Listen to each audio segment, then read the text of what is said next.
The kitchen smelled of rosemary and slow-simmered tomatoes, a scent that had woven itself into the fabric of my life over decades.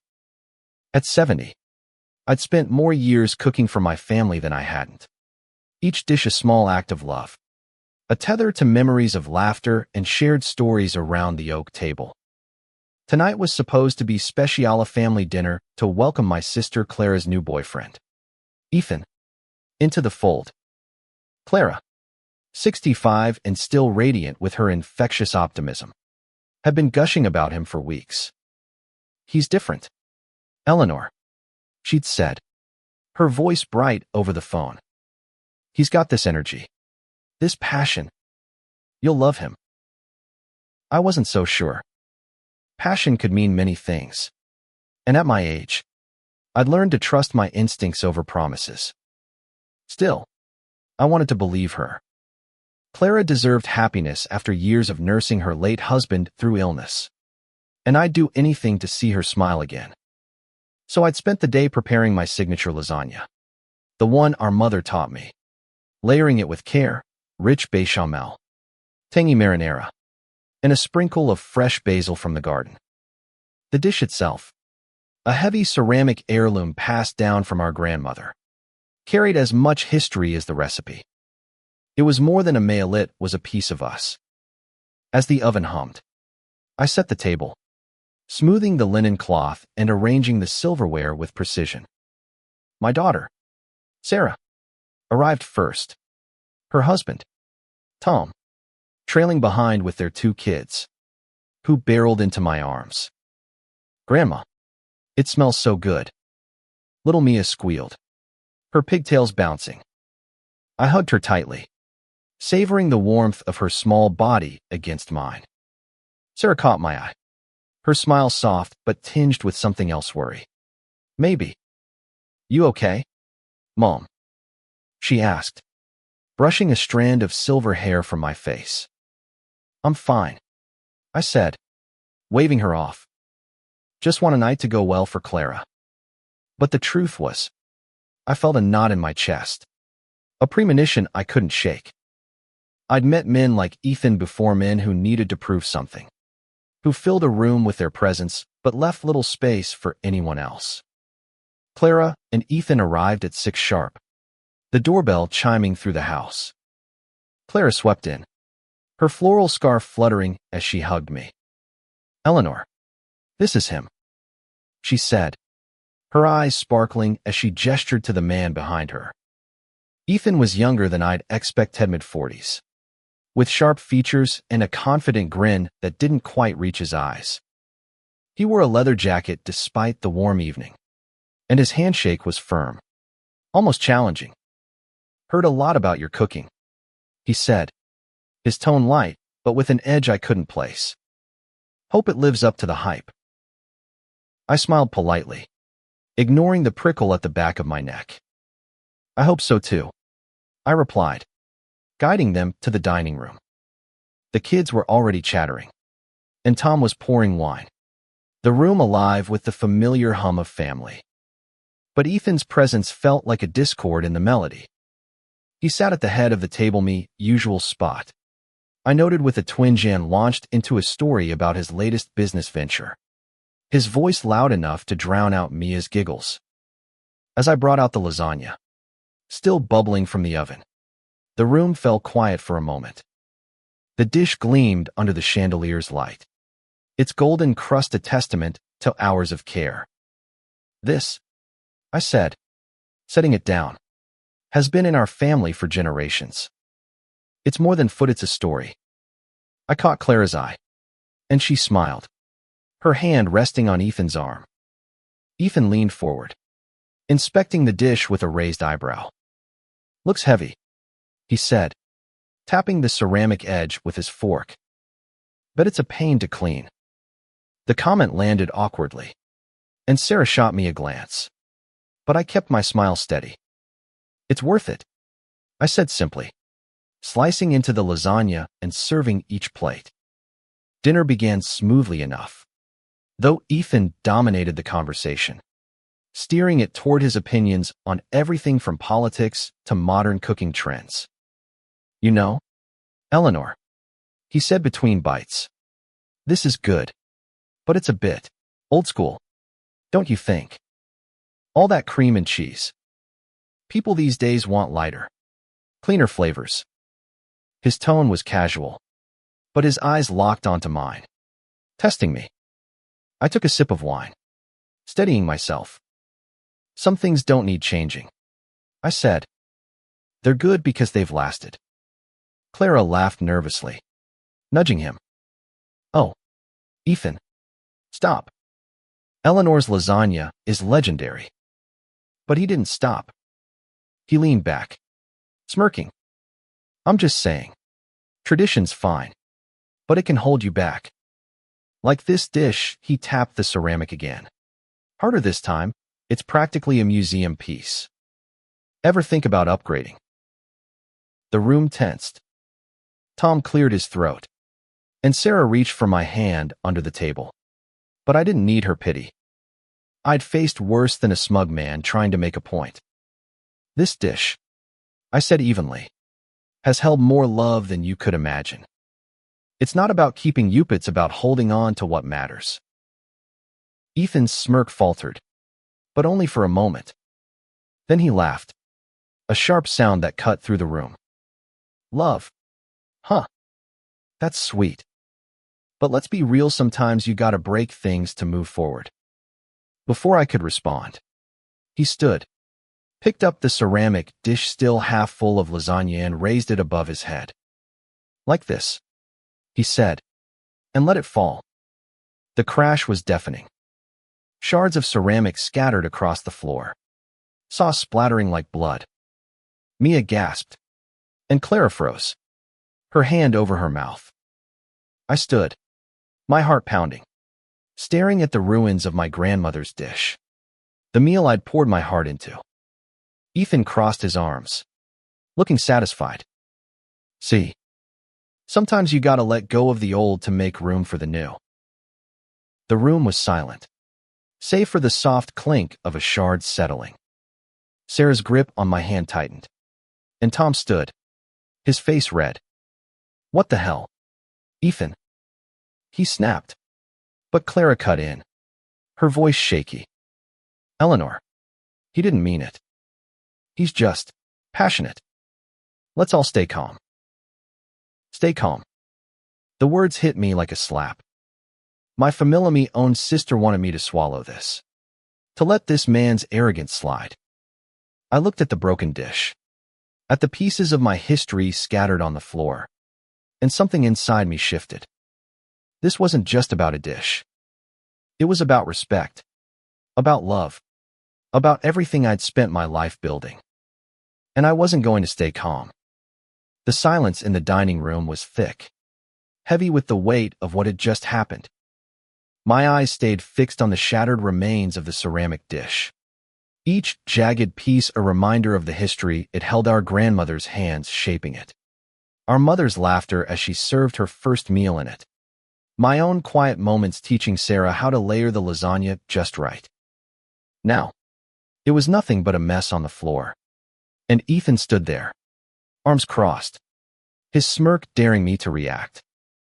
Clara's voice broke the quiet, trembling but insistent.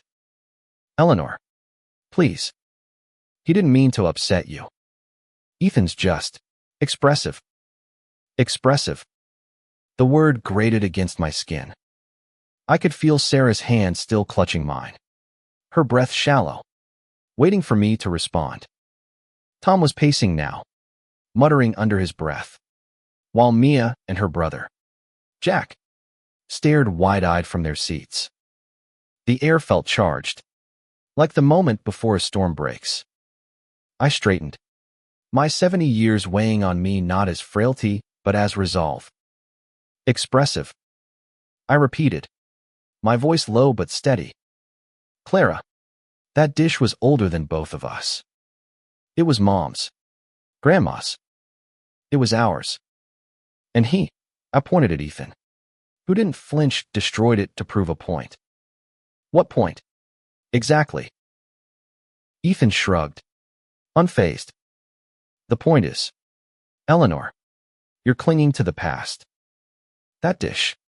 This meal, it's all nostalgia, not progress. You can't move forward if you're stuck on relics. His tone was patronizing, like he was explaining something obvious to a child. I felt a heat rising in my chest. Not just anger, but something deeper, grief. Maybe. For the disregard of what I held dear. Clara stepped forward, her hands outstretched. Eleanor, let's not make this bigger than it is. We can replace the dish. I'll find another one. I promise. Her eyes were pleading, but they missed the mark. Replace it. She didn't understand. That dish wasn't just clay and glaze. It was a vessel for our family's story, for the love that had weathered wars, losses, and time itself. Replace it, I said, my voice sharper now. Clara, you know what that dish meant. You were there when Mom gave it to me, when she said it was my turn to carry it forward. You can't replace that. My gaze shifted to Ethan, who was watching me with a flicker of amusement. And you, I continued, you don't get to come into my home, my family, and break what we've built just to feel important. The room tensed further. Tom stopped pacing, his jaw tight, and Sarah whispered, Mom, maybe we should, but I shook my head, cutting her off. I wasn't done. Not yet. Ethan raised his hands, mock surrendering. All right. I get it. It's a big deal to you. But let's not blow this out of proportion. It's just a dish. You've got a whole kitchen full of them. He gestured toward the cabinets, as if the answer was that simple. As if my pain was trivial. Mia's small voice piped up from the table. Grandma, why did he break it? Her question hung in the air, innocent and piercing. I looked at her, her wide eyes searching mine for an answer I didn't have. How do you explain to a child that someone would destroy something precious just to prove they could? Before I could respond, Clara jumped in again, her voice desperate. Mia? Honey, it was an accident. Ethan didn't mean it. But Mia's frown deepened, and I saw Jack shift uncomfortably, his hands fidgeting with his napkin. They knew it wasn't an accident. Kids always see the truth. I knelt slowly, ignoring the ache in my knees, and began picking up the shards of the dish. Each piece felt like a wound, sharp and raw. Sarah joined me, her hands gentle as she gathered fragments. But her silence spoke volumes. She was angry too, but she was holding back, probably for Clara's sake. Tom, meanwhile, glared at Ethan, who had sat back down, sipping his wine like nothing had happened. Eleanor, Clara said, kneeling beside me, please, let's just clean this up and move on. Ethan's sorry, aren't you? She looked at him, her eyes pleading again, but he only gave a half-hearted nod. Sure. Sorry if I upset you, he said, the words empty, like a script he didn't believe. I stood, a handful of broken pieces in my hands, and looked at Clara. You want me to move on? I said quietly. You want me to pretend this didn't happen? To let him disrespect our family and call it passion? But I won't. Not this time. Clara's face crumpled, and for a moment, I saw the little sister I'd always protected, the one who cried when our father left, the one who leaned on me when her husband died. But this wasn't about her anymore. This was about me, about standing up for what mattered, even if it meant breaking the fragile peace we'd always kept. I turned to Ethan.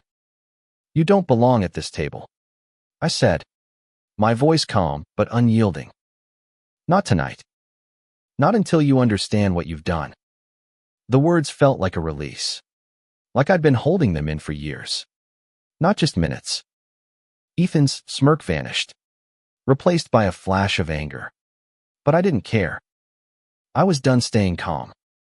Ethan's eyes narrowed, his jaw tightening as my words settled over the room. The air felt heavier now. The tension no longer just a ripple, but a wave, threatening to pull us all under.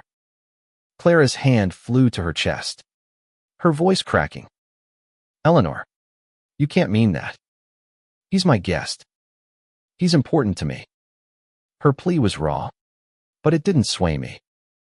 Not this time.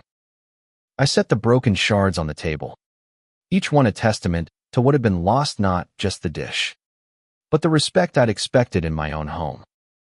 Clara, I said, my voice softer but no less firm. I love you. I've always supported you. But this, I gestured to the mess on the floor, this isn't about you. It's about him crossing a line. And I won't let it slide. Sarah stood now, her chair scraping against the floor. Mom's right, she said, her voice steady despite the tremble in her hands. Ethan, that was out of line. You didn't just break a dish, you disrespected her. All of us. Tom nodded, his arms crossed. And for the first time that night, I felt the family rallying behind me, even if Clara's loyalty was torn. Ethan leaned forward, his elbows on the table, his gaze locked on me. You're making a mountain out of a molehill. Eleanor, I was trying to make a point about letting go of old baggage. You're the one turning this into a drama. His voice was smooth, calculated, but I could see the irritation flickering in his eyes. He wasn't used to being challenged, especially not by a 70-year-old woman. Then explain your point, I said, crossing my arms. Tell me why you thought smashing something I cherish would make anything better. My heart was pounding, but my voice stayed even. I'd spent a lifetime swallowing my anger, smoothing things over for the sake of peace. But not tonight. Tonight, I wanted answers. He hesitated, just for a moment, then leaned back with a forced laugh. It's about progress. Like I said, you're stuck in the past, holding on to things that don't matter anymore. That dish, this whole traditional family dinner thing gets outdated. I was trying to show you there's a bigger world out there. The arrogance in his words hit me like a slap. A bigger world. As if my life, my family, my love poured into every meal, every moment, was small. I took a step closer, my eyes never leaving his. You think you know what matters, I said. You think you can walk in here, break something irreplaceable, and call it progress. That dish held my grandmother's hopes, my mother's laughter, my daughter's first cooking lesson. What have you built that's worth more than that? The room was silent again, the weight of my words sinking in. Mia's small hand slipped into mine, and I squeezed it gently, grounding myself. Clara's eyes were wet now, her lips trembling, but she didn't speak. Ethan's confidence wavered, his fingers tapping restlessly on the table. Tom broke the silence. Ethan, I think you should go, he said, his voice firm but not angry. This isn't the place for you right now. Sarah nodded, her arm around Jack, who was still staring at the floor, shaken by the tension. Ethan looked at Clara, expecting her to defend him, but she stayed quiet, her gaze fixed on the broken shards. For the first time, I saw doubt in her eyes, a crack in her blind devotion to him. He stood, grabbing his jacket from the chair. Fine, he said, his voice tight. I'll go. But you're all proving my point, clinging to the past, too afraid to move forward. He strode out, the front door slamming behind him. Clara let out a soft sob, and I turned to her, my heart aching despite my resolve. Clara, I said, reaching for her, but she pulled away, shaking her head. Why couldn't you just let it go? Eleanor, she whispered. He's not perfect, but he makes me happy. Why does it always have to be a fight with you? Her words stung, cutting deeper than Ethan's actions. I'd always been the strong one, the one who held our family together. But now I wondered if I'd pushed too far.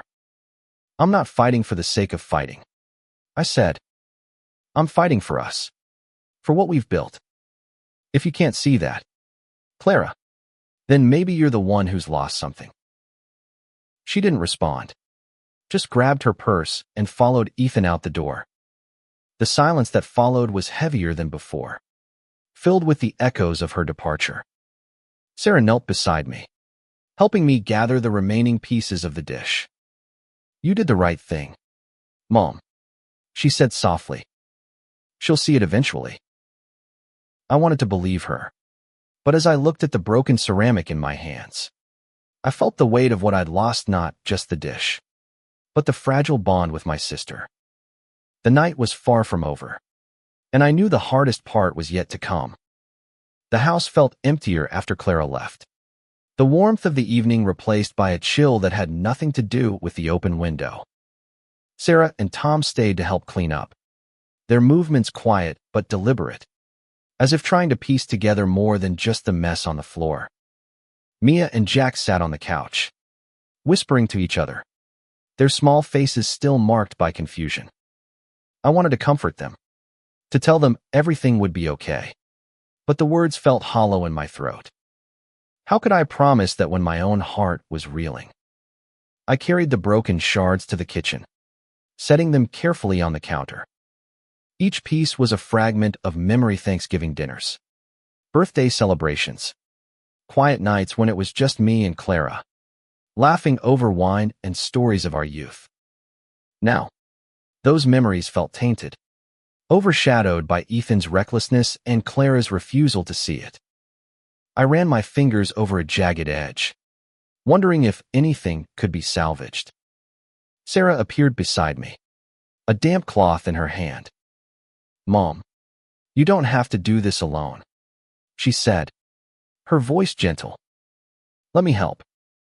I nodded, grateful for her presence, but the ache in my chest didn't ease. I just don't understand, I said, my voice barely above a whisper. How could she defend him? After everything. Sarah sighed, wiping down the counter.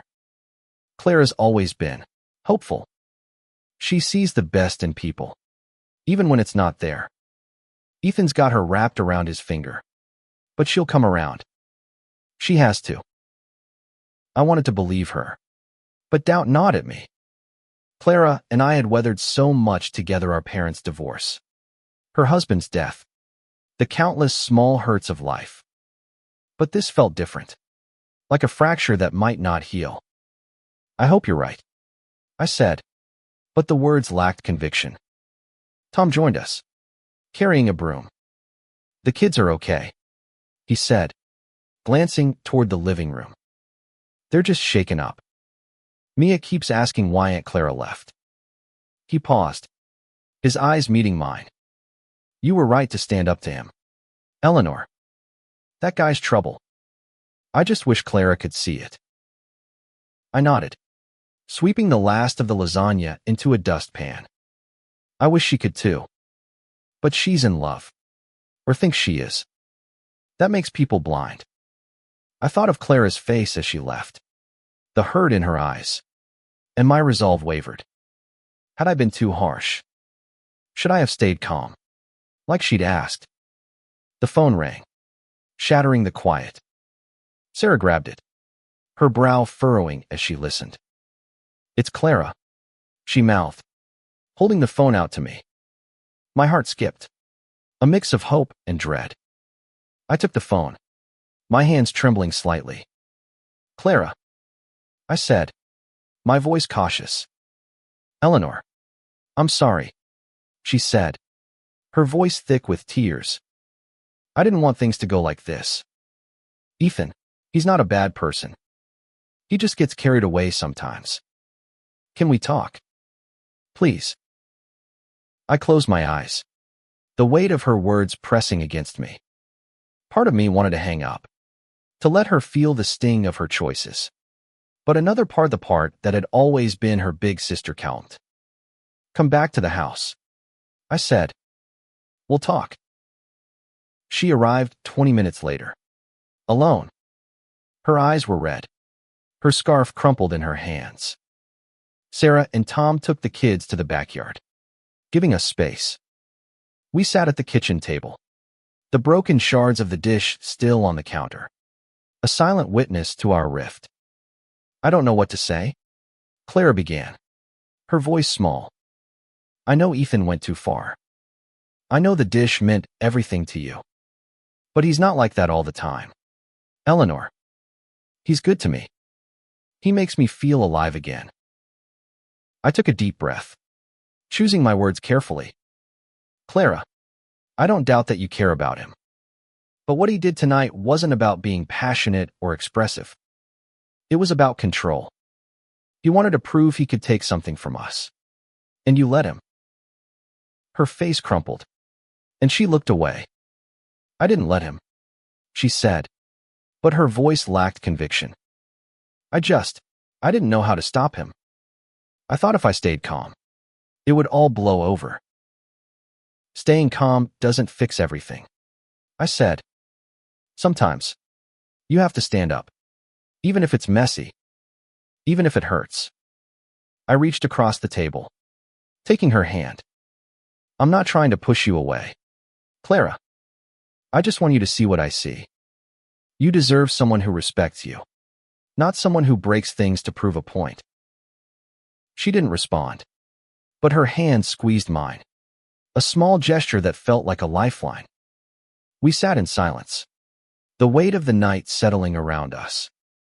I knew this wasn't the end of it. Ethan wasn't gone, and Clara's heart was still tangled in his. But for now, we were here, together, and that was enough. The next morning, the house was quiet, the kind of stillness that follows a storm. I stood in the kitchen, staring at the broken shards of the dish, now carefully wrapped in a cloth and tucked into a box. I'd spent the night replaying the argument. Clara's tears, Ethan's smug face.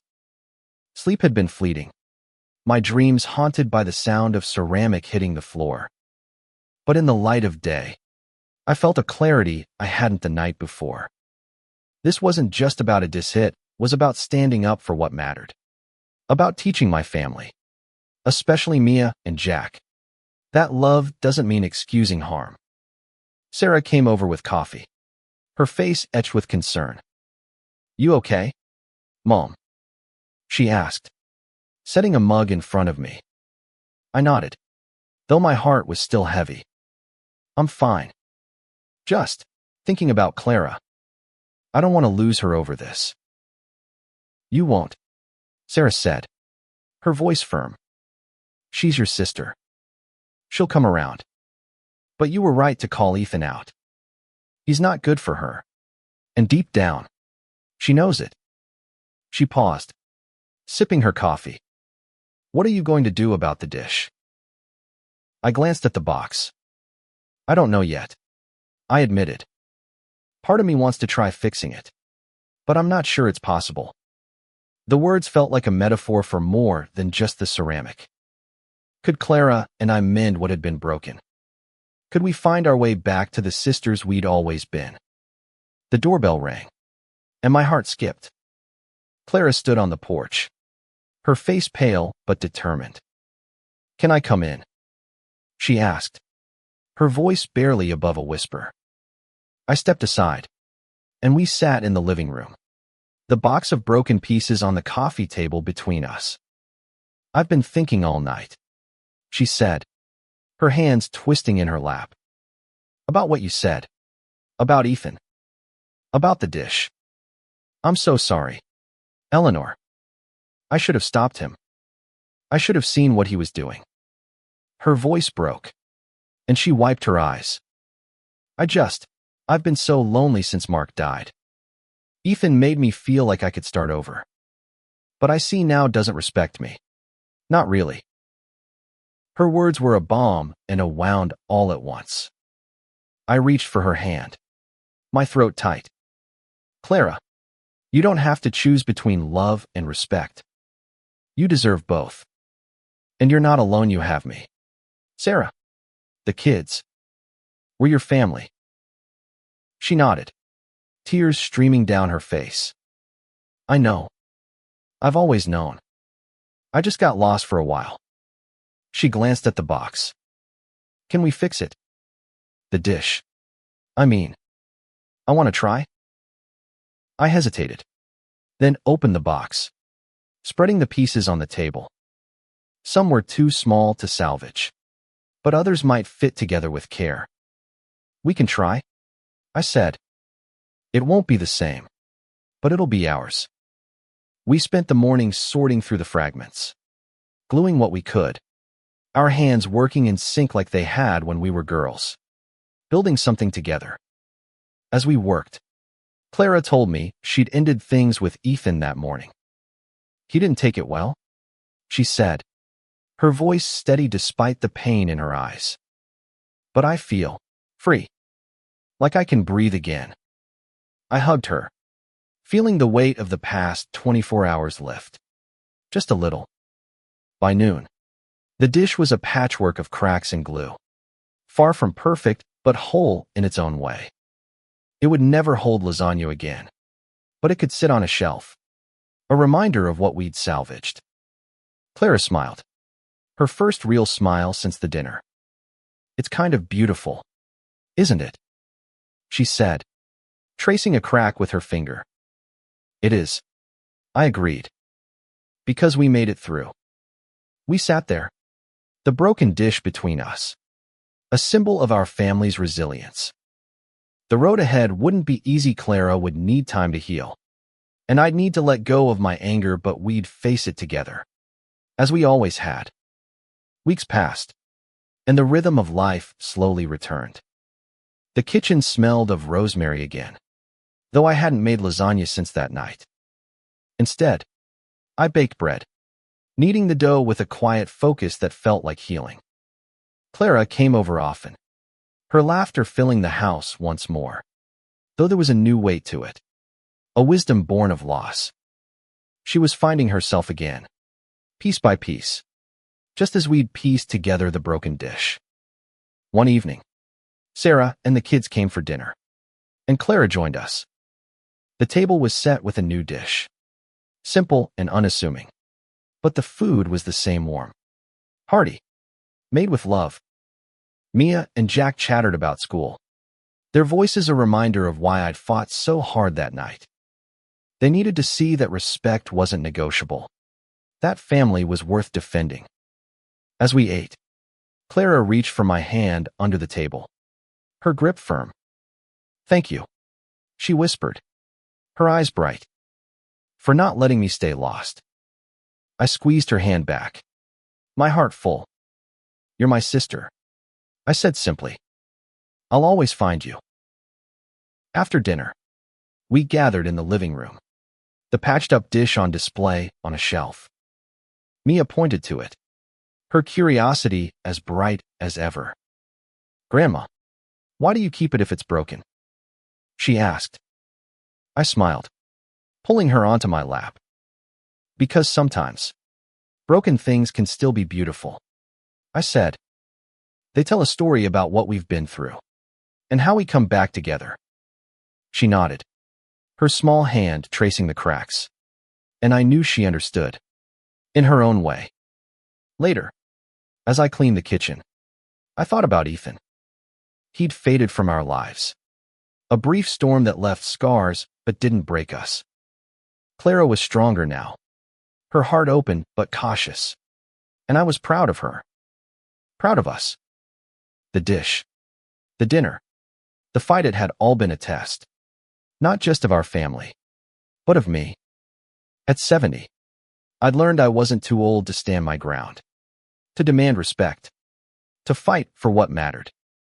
The night ended with Clara and me on the porch, a blanket draped over our shoulders, the stars bright above.